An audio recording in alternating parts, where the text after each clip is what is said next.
Hello and welcome to the Kids Heaven Public School online classes. So my dear grade 10 students, we have started the chapter number 5 story from the book of Footprints Without Feet. And the title of the chapter is also Footprints Without Feet.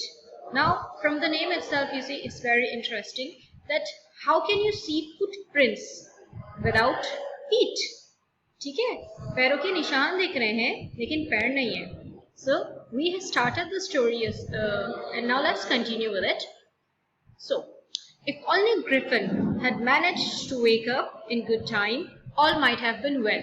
As it was, he did not wake up until the assistants were already arriving next morning. So हमने देखा था कि वो Griffin जो है, जो scientist है, वो लंदन के एक बिग स्टोर में जाता है, वहाँ पर अच्छे कपड़े पहनता है, खाना खाता है एंड वहाँ पर भी वो सो जाता है. लेकिन अगर वो अच्छे टाइम पे उठकर चला जाता तो ठीक था, लेकिन वो नहीं उठा. ठीक है, वो सोता रहा एंड जो असिस्टेंट्स होते हैं स्टोर में वो मतलब उनका टाइम हो गया था, सो वो आने लगे थे. अब क्या होता है, when he saw a couple of them, उनमें से कुछ जब उसे दिखाई दिए तो क्या करता है, वो भागना शुरू करता है. Isn't it? जब वो उसके करीब आए तो वो भागना शुरू करता है, डर के घबरा के वो भाग जाता है. एंड नॉर्मल बात है कि वो उसका पीछा करते हैं. एंड में वो क्या करता है, let us see. In the end he was able to escape only by quickly taking off his newly found clothes. So once more he found himself invisible but naked in the chill January air. अब देखिए हमने पढ़ा था कि वो invisible तो हो जाता है, ठीक है, लेकिन वो सॉलिड रहता है कांच की तरह. सो द ओनली वे कि वो एस्केप करता है, मतलब उसके बचने का एक ही तरीका था, उसने वो सारे कपड़े उतार दिए जो उसे अभी मिले ही थे. ठीक है, उसने नए कपड़े पहने थे रात में, गर्म कपड़े लंदन के स्टोर में से, लेकिन उसे वो सारे उतारने पड़े अगर उसे बचना था. सो वंस अगेन वो ऐसे ही बिल्कुल हो गया जनवरी की ठंडी हवाओं में. This time he decided to try the stock of a theatrical company in the hope of finding not only clothes but also something that would hide the empty space above his shoulders.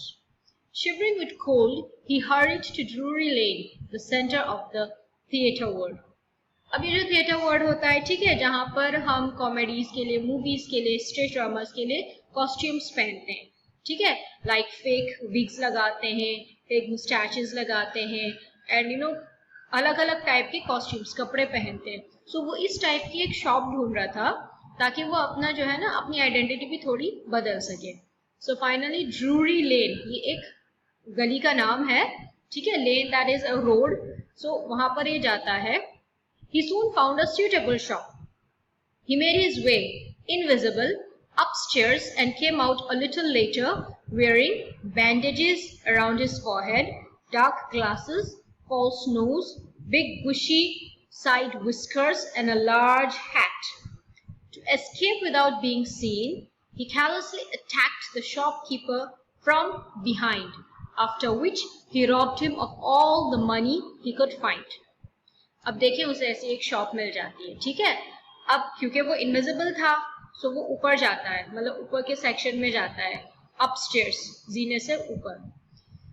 And थोड़ी देर बाद जब वो निकलता है, सो bandages होती हैं उसके forehead पे. दिस इज हिज फॉरहेड, जो माथा होता है, ठीक है. डार्क ग्लासेस, काले रंग के चश्मे. फॉल्स नोज, फॉल्स आपको पता है, ठीक है, जो फेक होता है, नॉट ओरिजिनल. सो एक फॉल्स नोज भी लगा लेता है. बिग बुशी साइड विस्कर्स, बुशी, ठीक है, बहुत ज्यादा बाल थे उस पे जो उसने फिर साइड पे लगाया था. And a large hat, hat जो हम सर पे लगाते हैं. एंड ताकि वो बच सके बिना उसे कोई देखे, वो क्या करता है, जो शॉपकीपर होता है उसे पीछे से उस पर वार करता है, ठीक है, लाइक में भी उसे एक ब्लो मार देता है. एंड फिर उसको जो है वो रॉब करता है, मतलब उसके जितने भी पैसे होते हैं वो सारे ले लेता है. किसी को जब हम रॉब करते हैं, मतलब हम चोरी करते हैं, हम उससे सब कुछ छीन लेते हैं, उसके पैसे या उसके पास जो भी वैल्यूएबल चीजें होती हैं. ठीक है, let us continue. Eager to get away from crowded London, he took a train to the village of Iping, where he booked 2 rooms at the local inn. अब जो लंदन था ऑब्वियसली एक क्राउडेड सिटी है, ठीक है. अब वो क्या करता है, वो एक ट्रेन लेता है एक गांव की तरफ, और वो गांव का नाम है आइपिंग, जहां पर एक local in, INN we have this जब हम वर्ड्स यूज करते हैं जैसे गेस्ट इन, जो रुकने की जगह होती है, ठीक है, गेस्ट हाउस जैसे होते हैं. सो लोकल इन, रुकने की जगह पे, लाइक अ होटल. सो वहां क्या करता है, वो 2 रूम्स बुक करता है वहां पर. The arrival of a stranger at an inn in winter was in any case an unusual event. अब देखें, एक अजनबी अगर विंटर के मौसम में, सर्दियों के मौसम में एक इन में जाके रूम्स बुक करता है तो वो थोड़ा अनयूजुअल लगता है, मतलब थोड़ा नॉट नॉर्मल, अजीब लगता है. A stranger of such uncommon appearance set all tongues wagging. अब देखिए, उसने जो अपनी अपीयरेंस बनाई थी ऑब्वियसली बिल्कुल अनकॉमन थी, मतलब नॉर्मल नहीं लगता था, बड़ा अजीब सा लगता था, ठीक है. अपीयरेंस मतलब जो हमारा भेस है. एंड उससे क्या होता है, सेट ऑल टंग्स वैगिन. अब टंग्स है हमारी जबान, जब वैगिन होता है मतलब सब के सब कुछ ना कुछ बोलना शुरू कर रहे थे. जो वहां पर काम करने वाले थे, ये रिसेप्शनिस्ट थे, ये ओनर्स थे, वो सब आपस में उन्होंने बोलना शुरू कर दिया था, मतलब बातें के कौन है, कहाँ से आए हैं, things like that. But Griffin, okay, Mrs Hall, the landlord's wife, made every effort to be friendly. ठीक है. अब जो लैंडलॉर्ड था, उनकी जो वाइफ थी, उनका नाम था मिसेस हॉल. उन्होंने हर कोशिश करी, एफर्ट इज हमारी कोशिश, क्या करने की, टू बी फ्रेंडली, मतलब ग्रिफिन से अच्छे से बात करने की, थोड़ा हाल चाल पूछो, कौन हो, कहाँ से आए हो. But Griffin had no desire to talk and told her, my reason for coming to Iping is a desire for solitude. I do not wish to be disturbed in my work. Besides, an accident has affected my face.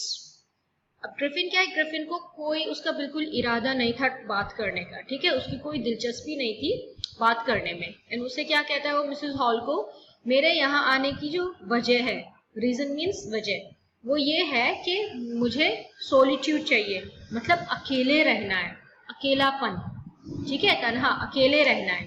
I do not wish to be disturb, मुझे disturbance नहीं चाहिए, मतलब मुझे कोई तंगी नहीं चाहिए मेरे काम में. And besides, by the way, an accident has affected my face, मेरे साथ एक हादसा हुआ है जिससे कि मेरे फेस पे मतलब अटैक हुआ है, या अफेक्टेड मतलब फेस पे असर पड़ा है उस एक्सीडेंट से.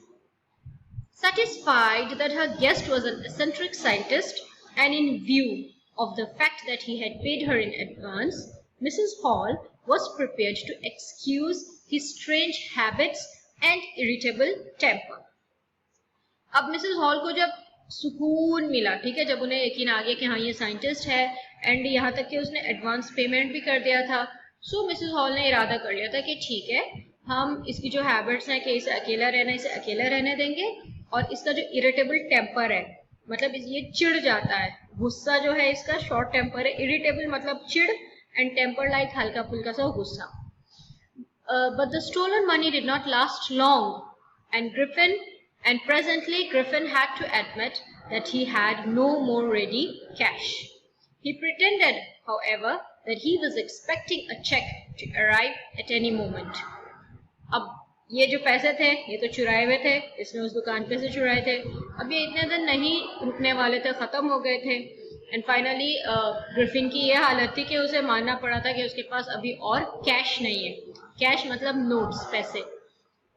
खैर उसने फिर भी इस तरह से एक्टिंग करी. प्रिटेंड का मतलब होता है एक फेकनेस दिखाना, फेक एक्टिंग, असल में है नहीं, ठीक है, सिर्फ प्रिटेंड कर रहे थे, दिखावा कर रहा था कि जल्दी ही उसका एक चेक आने वाला है. You know what is a cheque? Cheque of money, जो हम बैंक में जाके कैश कराते हैं. Shortly afterwards, a curious episode occurred.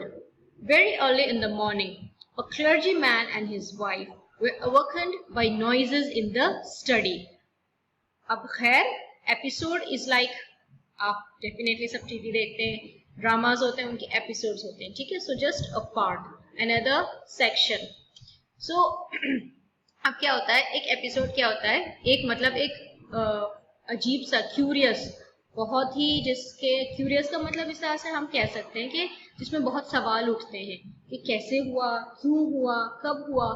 सो अब क्या होता है, देखें, very early in the morning, सुबह सवेरे एक क्लर्जी मैन होता है, उसकी वो एंड उसकी वाइफ, उनकी आंख खुलती है. अवेकन मतलब जगाना एक तरह से. बाय नॉइजेस, थोड़ा शोर हो रहा था. अब जब वो धीरे धीरे नीचे आए, creeping downstairs, वो धीरे धीरे नीचे आते हैं, they heard the chink of money being taken from the clergyman's desk. अब जब सिक्के होते हैं ना, एंड हम सिक्के को उछालते हैं, तो जो उसमें आवाज होती है ting ting ting, we call it chink of money. ठीक है. सो उन्हें क्या आवाज आती है कि मनी जो है वो उठाया जा रहा है क्लर्जीमैन की डेस्क में से, मतलब जैसे लाइक ड्रॉवर में से. Without making any noise and with a poker grasped firmly in his hand, the clergyman flung open the door. अब उन्हें ये आवाज आ रही थी, तो वो क्या करते हैं, उनके हाथ में एक पोकर होता है, एंड बिना किसी शोर के उन्होंने वो बहुत टाइटली पकड़ रखा था पोकर अपने हाथ में, एंड सडनली वो दरवाजा खोलते हैं. अब दरवाजा जैसे हम धीरे से खोलते हैं, हैंडल घुमाया एंड खोल लिया, नहीं, हैंडल घुमा के उसे दूर फेंकते हैं दरवाजे को, लाइक पुश इट, ताकि जो भी सामने होगा वो उसे एकदम उस पर वार कर सके. ठीक है. तो एकदम दरवाजा खोलते हैं एंड बोलते हैं सरेंडर. ठीक है. तो जो क्लर्जीमैन होता है वो पोकर होता है उसके हाथ में, and I hope you know what is a poker. Poker जो जैसे फायर प्लेस होता है ना, जिसमें लकड़ी डाल के आग जलाते हैं, तो जब हम लकड़ियों को कुरेदते हैं ताकि आग बुझ ना जाए, तो उसे एक पोकर कहते हैं. सो उस पोकर से वो उससे चिल्ला के एकदम कहता है सरेंडर, जैसे पुलिस कहती है ना चोर को सरेंडर, इस तरह से वो भी कहता है. देखें क्या होता है. Then, to his amazement, he realized that the room appeared to be empty. He and his wife looked under the desk and behind the curtains and even up in the chimney. There wasn't a sign of anybody. Yet the desk had been opened and the housekeeping money was missing. अब उन्हें बड़ी हैरत हुई. ठीक है. और वो क्या देखते हैं कि जो कमरा है वो खाली है. उसने और उसकी वाइफ ने वो डेस्क के नीचे देखते हैं, कर्टेन्स पर्दों के पीछे देखते हैं, यहाँ तक कि ऊपर चिमनी में भी देख के आते हैं, वहां पर किसी का नामो निशान नहीं था. लेकिन डेस्क को खोला गया था और उसमें से जो पैसे थे वो मिसिंग थे. Extraordinary affair, the clergyman kept saying for the rest of the day. पूरा दिन गुजर गया, क्लर्जीमैन कहता रहा, बड़ी अजीबोगरीब बात थी, बड़ा अजीबोगरीब हादसा था. But it was not as extraordinary as the behavior of Mrs. Hall's furniture a little that morning. अब देखें, ये पैसे गायब होना इतना अजीब नहीं था जितना अजीब वो था कि मिसेस हॉल जो थी, उनके जो घर का फर्नीचर था, उस फर्नीचर का जो बिहेवियर था वो क्या था. देखते हैं. The landlord and his wife were up very early and were surprised to see the scientist's door open, wide open. Usually it was shut and locked, as he was furious if anyone entered his room. अब जो landlord थे उसकी wife, ठीक है, वो सुबह काफी सवेरे उठे एंड उन्हें हैरत हुई, सरप्राइज्ड. ठीक है. वो सरप्राइज हुए कि जो साइंटिस्ट था उसका जो रूम का दरवाजा तो खुला पड़ा था. अक्सर वो बंद होता था. शट इज बंद एंड लॉक्ड, ताले से लॉक्ड. ओके. ये चाबी से. एंड उसे बहुत गुस्सा आता था. फ्यूरियस मीन सडनली गुस्सा आना, अगर कोई भी उसके कमरे में घुसता था.